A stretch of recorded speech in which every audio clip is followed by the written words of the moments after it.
Welcome back to Partnerships Unraveled, the podcast where we unravel the mysteries about partnerships and channel on a weekly basis. My name's Alex Whitford and I'm the VP of Revenue here at Chanext. And this week, I'm very excited to welcome our special guest, Anna-Maria. How are you doing? I'm fine, thank you. Nice to be here. Hi, Alex. How are you? I'm doing very well. Yeah, I'm excited to have you on. I think it's going to be a dynamic conversation today. Maybe hopefully, maybe for the uninitiated, you could give us a little bit about who you are and where you've come from.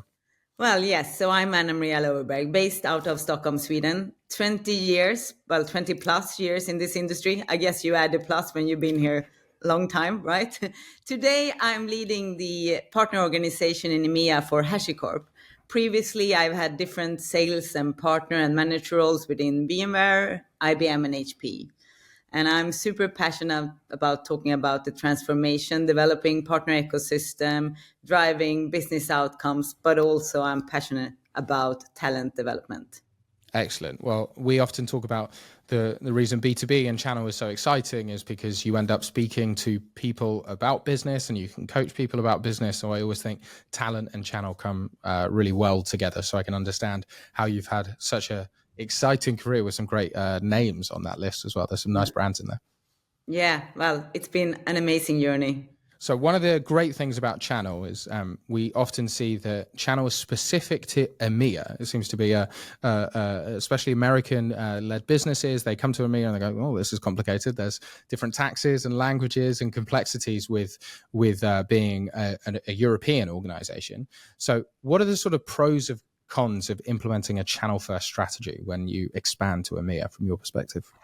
Yeah, but this is obviously my view, but there are a couple of things that you need to take into consideration. And we wouldn't sit here if there were a right answer on this. So it's not like this is the way to do it. But firstly, I think it's pretty obvious that you need to know your product and your solution and what values it creates and to whom. Is it service heavy? Is it more for some verticals? Is it for smaller or larger businesses? It's actually initially more important to understand the products than to understand the customers. Then you need to understand the dynamic of the different markets. It is not as easy as larger and smaller countries. In UK, it's very enterprise heavy with a super important financial sectors. Germany has big companies as well, right? But they also have a very big SMB market.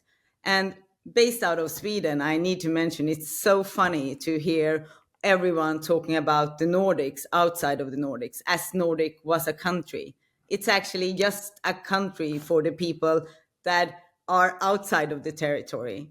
We are more like a family, sisters and brothers, where we might actually come together when we have threats from outside, but inside we work differently, we align differently, and we are organized differently.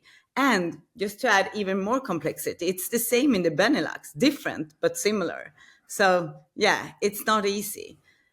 And then you have if your solution is a perfect fit for public sector, that's also a different nut to crack in a way, because it's so important for all countries in Europe and so big, but it's not profit centers. So they all have budgets and they actually normally want to spend their money, but in different quarter, depending on in which countries you are and what laws and regulations you have. And to add to that, as you mentioned, different cultures and business manners and easy of doing businesses. You have probably been in conversations with US coming in and say, "Oh, this market has the best total addressable market. We should go into that market." But the easy and the complexity of the way of doing business there might just make that market super difficult to enter. And obviously, in those kind of markets, a partner model might be far the fastest path to come into it. But taking all this into consideration, you have some kind of an idea of where to invest and how.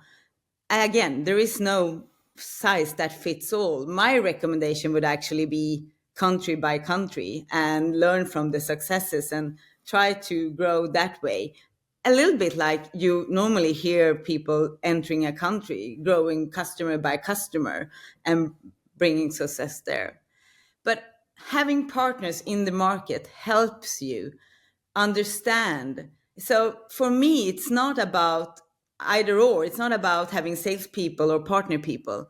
It's actually to make sure that you focus on the values that you can bring onto the market, and the partners add the local knowledge and what they know about the customers. And if they see value in your products and for their customers, and if you are a vendor they trust, then you will scale.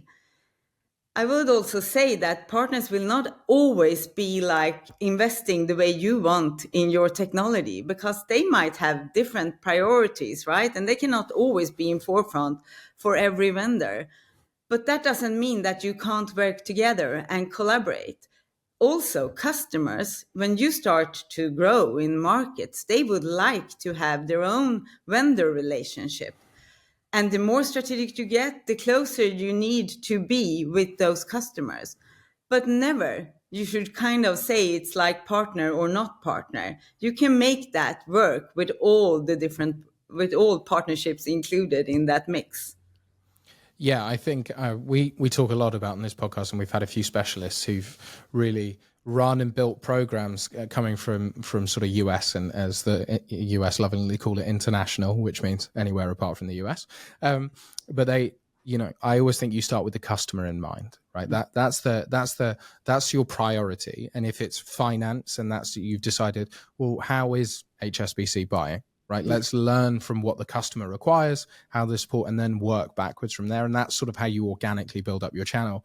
But understanding the nuances between the countries is important, right? Some countries really only want to deal with salespeople who speak that language, right? I think as you sort of call out, right, as lots of Europeans will say, the Nordics, which doesn't actually mean anything, but obviously famously speak English wonderfully well. I live in the Netherlands; they speak better English than most English people. But yeah, if you transition into Germany or France, right, the prerequisite to do business in local language changes, and so understanding the nuances between what has to be localized and what can be centralized, understanding that balance is sort of critical to building effective program structure, I find. Yes, of course. And there is learning you can do for everyone, right? I mean, it's not like will not work there or there. It's so much. So it's interesting to. Yeah, correct. I one of the really powerful things about running a global organization is make sure it is a global organization, because 100 silos means that you're just learning individual lessons 100 times, as opposed to, hey, the US did this, it worked really well. How do we transition that to the UK? And how does the UK learn from Germany? And we can continue to sort of spin this up. That's how you really drive that sort of efficiency forward. In terms of when you expand into a new geography and you're trying to sell through the channel, how do you network your success into the global organization and manage expectations before revenue? I think one of the things that channel leaders really struggle with is there's a lot of work that happens before you get €1, dollar, pound, yen through the door. Yeah, it takes a long time to build that just to get that first dollar over the line. So how are you networking that success back into global? Well, first, I think it's a little bit of coming back to what we just discussed. It's about understanding the size of the market and setting the right expectations on all ends. And then it's about like making sure you invest in what actually is strategic to the market. It's not always the kind of going after the biggest deal.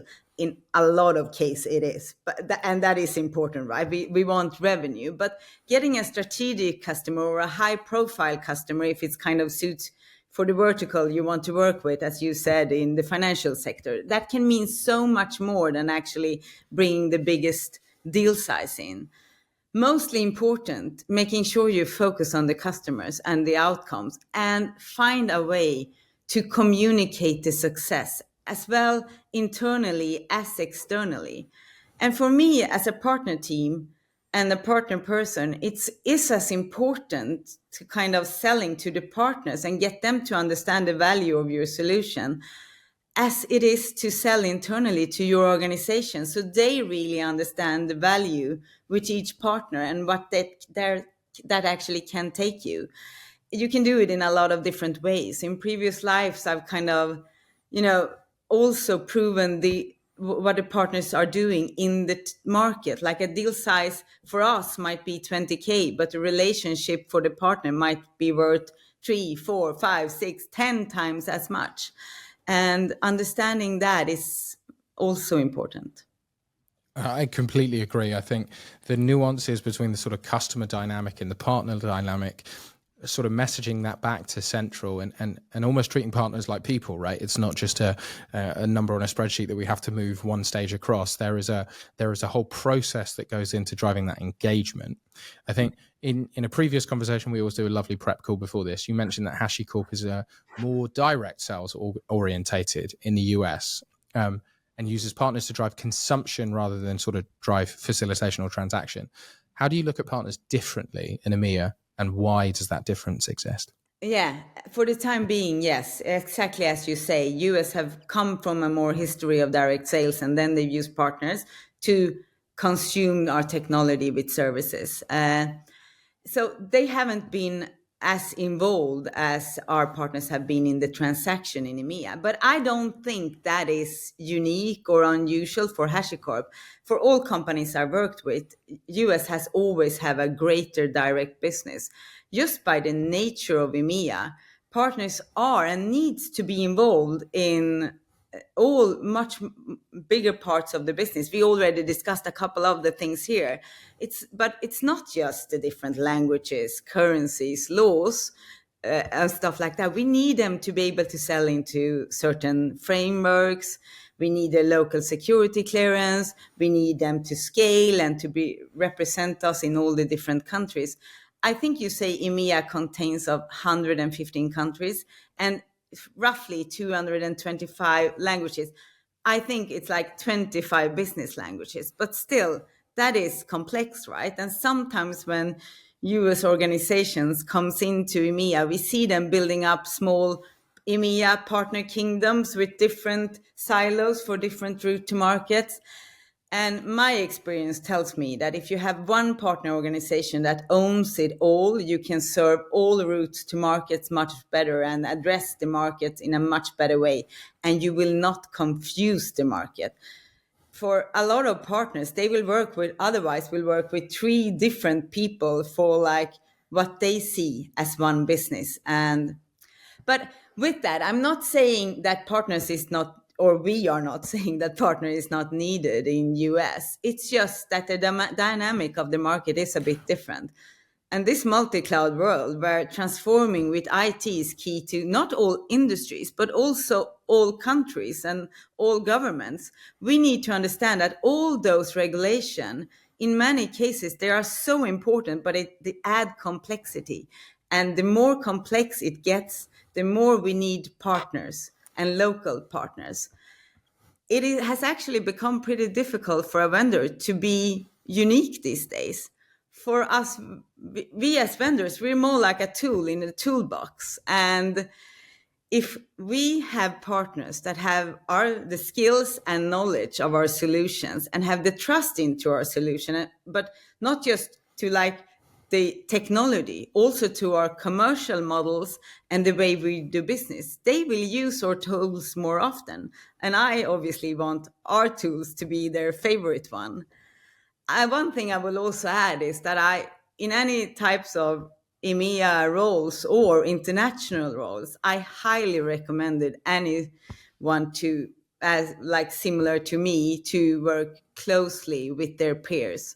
In my previous life at VMware, I worked very close with my peers in the EMEA Partner Organization, and now I work very close with our APG partner lead, because then we can kind of discuss our challenges, prioritize them, and our voice gets stronger into our corporate or global organization. Yeah, I think there are fundamentally economic go-to-market differences, right, between the US, and I think this is one of the things that the sort of true. And I've been managed by a few and worked with a few and hosted a few on this podcast as well. They truly understand what those differences are, right? Yeah. Sometimes it's as simple as, hey, public sector only buys off frameworks in the UK. So fundamentally, unless you're on the framework, you're working with partners. That's the only way you're getting access to the NHS, as an example, right? And so understanding the customer buying patterns and the requirements there, I think is intrinsically so important to getting your program right. And I know brands who've got it wrong, and then suddenly they're 9 months down the line going, oh no, we've hired all these people. And And now these people are telling us that we need to either invest in frameworks or invest in partnerships, and suddenly this isn't working, right? So fundamentally, you have to start with that outcome in mind, and that's customer first. I think the other thing that I sometimes feel is over evaluated is because we spend so much time talking about the differences between region to region, we forget that 98% of it's the same, right? Yeah. So local language, local tax, local law might deviate slightly, but a good partner program that works in France, if it really works well in France, it will really work well in Germany. Yeah. There's some nuances around the edge that need to be changed, but if it's a successful program, it can be widely successful. And so learning from your counterparts in APJ or in other parts of the world, understanding what's working well for them, those skills are transferable. And it's one of the things, even from program design to partner management, learn from the people around you. I fully agree. They have the answers because they've been in those conversations before, right? So why make the mistake when we can learn from someone else? Yeah. 100%. And also, I mean, if there is a challenge for both of you, you kind of can together build a case and really address it in a proper way. Yeah, or you can test it, right? And so one of the things that I love about the channel and I love about program design is, hey, we don't know whether solution A, B, or C is right. Perfect. Let's implement all three in 3 different regions and we can measure it. So this doesn't need to be a guess game. We don't need a hypothesis. I can prove this. I just need 6 months. And then when you start to talk in those terms, you realize that EVPs and C-level, that's what they respond to. They want to know, what's my POC? How much is this going to cost? How much are we going to... And then I've got the data, and then we can make a great decision that affects thousands of customers simultaneously. And so that understanding and that testing, that's where that collaboration cross-department or cross-region really comes into its own, because it's a joint proposition with different tests, but whoever wins, wins, because we all win at the end, right? Yeah, 100%. Excellent. Good. I'm glad we agree. So one of the things that I think is significantly underrated within the channel is we try and understand our customers really well. But the partners know the customers better. I hate to break it to every vendor out there, but like you say, you might sell $1, but they're selling 10 to that same customer. So they sell a lot to those customers. So some of the things that I think work really well is setting up a partner advisory council, which I know you have done. Talk to me about why and how and what happened as a result. Well, I think that's one of the best part of my job. I just love any partner advisory council or board I've set up, and it is so important. And the most important thing is a bit obvious. Listen, listen, and listen, and prove that the feedback and the ideas are listened to. And yeah, you will not solve it all, but that is, again, how you build trust. For me, a healthy, vibrant, and transparent, sometimes difficult partner advisory board has been key to success in all my partner roles. For EMEA, again, as we were already discussing, this gives the partner a chance to get a stronger voice into global, but also for global to understand the more local challenges and for them to prioritize, so everything not just become like noise. I've also seen it as a possibility to bring leaders in the business closer to the stakeholders in our strategic partners. And those discussions are, it's invaluable. It's so valuable. It's super valuable. But then also I see that, for me, you will never be successful in partner if you work in silos. Partner programs and partner teams collaboration, they can be phenomenal. But if there's no one in your sales organization that actually feels that they also own a responsibility for those programs, they will never work well. So also to make sure that you bring them together to actually achieve the full potential of your partner ecosystem. That's key to me. So for me, it works as good internally as externally. And I would also say that one super important thing is to have the right members, because it's not just about you sending. It's about actually, as I said, listen, listen, listen. And then you need to have the right members who also believe that by sharing, we build this market together. So don't sitting there hiding their secret sauce, but actually understanding that a healthy competition is kind of good and will serve everyone.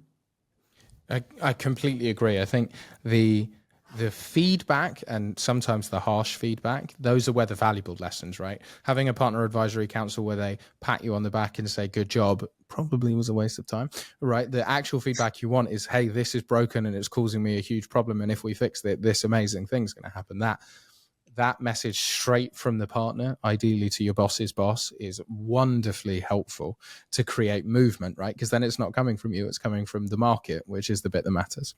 Yeah, you actually kind of don't tell anyone. Yeah, exactly. So, Anna-Maria, apart from us both being channel and partner nerds, we have one other thing in common. I'm sure a load of other things, but we have one thing in particular in common, which is a part of us felt that we were both destined to become teachers, and we ending up in the channel. Why are those worlds not that far apart? Yeah, well, actually, until recently, I was a figure skating coach, and preparing for this, I think, in a way, I kind of have been a teacher by being that. And I always had as a purpose that I needed to be the student's best Wednesday. To me, being a coach is not just about winning medals. Obviously, that's funny, but it's a lot about giving back to the sport that have given me so much. Not only friendship for life or like hopefully better health, but also the importance and the ability to focus and prioritize. And being on the ice, it kind of probably kept me out of a lot of different troubles I could have ended up with. And I wanted the same for my students. I wanted to be the best Wednesday for them as long as possible. I mean, one day it needs to end, right? But I knew that if I give them this is a great opportunity for them to become the most of themselves, kind of. And partnership to me is a bit the same. I want us to be our partner's best partnership every day in the week. And by coaching them as well, the partners, as well as coaching our internal team, I strongly believe we can get there. But I must say, it's always work in progress. This is not like you can't say you have been successful. It's like it's an endless work in progress process. Yeah, I love it both at a philosophical level and a really tangible level. For me, the best, and I stumbled upon it completely by accident. Channel was just luck. I just applied to a company and ended up working in the channel.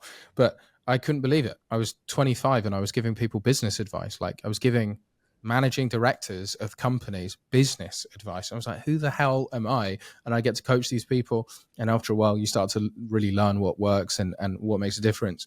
And to me, the years later, getting that message to be like, hey, Alex, just wanted to check in. By the way, thanks so much for all your help. I'm like, this is such excellent validation, like to be able to not just help people, but help people be successful, which keeps the lights on and keeps their business going and their pride and joy growing. I think it's always an absolute privilege to be a part of it. Yeah, and you get so proud. I actually got a call from figure skating student last week, kind of like, I've thought so much about you. I haven't talked to her for 20 years. And I was like, oh my God, I've thought about you as well. But it's so amazing to be able to, well, have played that role in a couple of people's life. Yeah, and I always find it like I do a lot of mentoring for young salespeople, which is a really great part of my job. And to hear people sort of say, "Hey, thanks, you had such an instrumental role," and I just sort of sit there and go, "You did all the work." Like, yeah, exactly. I like nudged you in a direction on one random Tuesday, and then you did 10 years of hard work, and suddenly now I'm great. No, like they did all the work, but it's a really enjoyable part of leadership and an enjoyable part of the channel in particular. I think it's wonderful. 100%. So in true channel roles, part of channels very often is giving leads to people, which on this podcast, we love a shameless lead. Anna-Maria, who do you think we should have on this podcast next? Well, I actually would recommend you to speak to two great gentlemen that I have had a lot of fun, but also learned a lot from working with in my previous life. So one is Torben Sibbens, who have had different sales and partner roles within Red Hat, VMware, SUSE, and now a CRO at CubeArk, but also Rob Tomlin, who is the managing director today at Exclusive Networks in UK. But I worked with him worked close with him when he was at Dell. So I think those two could really, that can be interesting discussions that I want to listen to. Amazing. So Torben, Rob, we're coming your way. Anna-Maria, thank you so much for coming on. It's been an absolute pleasure. Thank you so much. It was nice to be here.